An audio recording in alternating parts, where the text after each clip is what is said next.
Atiddwa Robert Nangoli abadde dereva w'ekitongole kya disitulikiti eky'ebyenjigiriza ate agambibwa okumutta ye Betty Nanyonjo omutuuze ku kyalo Nalubabwe ekisangibwa mu Buyikwe Town Council. Bino okubaawo kiddiridde omukazi ono nga yambibwako wa bodaboda okutwala omuntu mu ddwaliro lya St. Francis Buyikwe kyokka olwamutuusizaayo ne babategeeza ng'omulwadde bwe yabadde yafudde edda.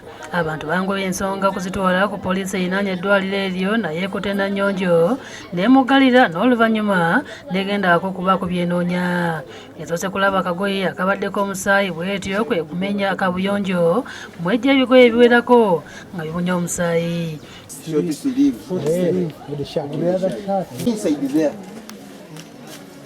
They have sunk in the pit latrine.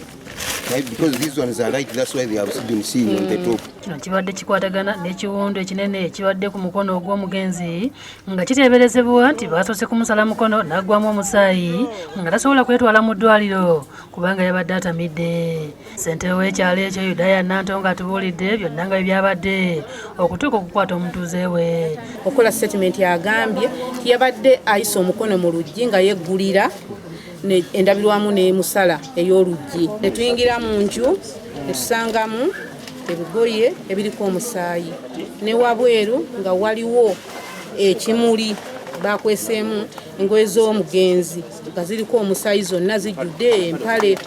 Kakati bwe bongedde okunoonyereza emmanju ne basangayo ekigoye ky'omufaliso nga kijjudde omusaayi. Abatuuze abalala nabo bannyonnyodde ebyabaddewo.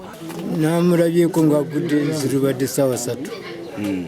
Kati ntusala amagezi g'okumutaasa omwenge gumuveeko. Oluvannyuma poliisi evudde awaka n'eddayo ku poliisi abantu ne bagigoberera nga baagala ebalaga Nanyonjo.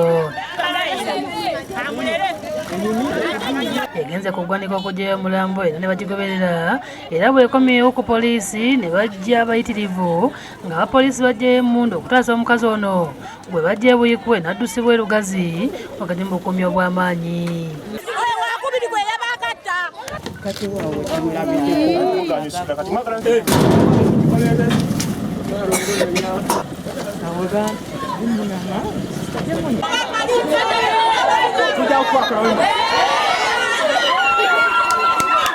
Bamujje bujja kujalo bamutwale tetuyinga kye tumwetaaga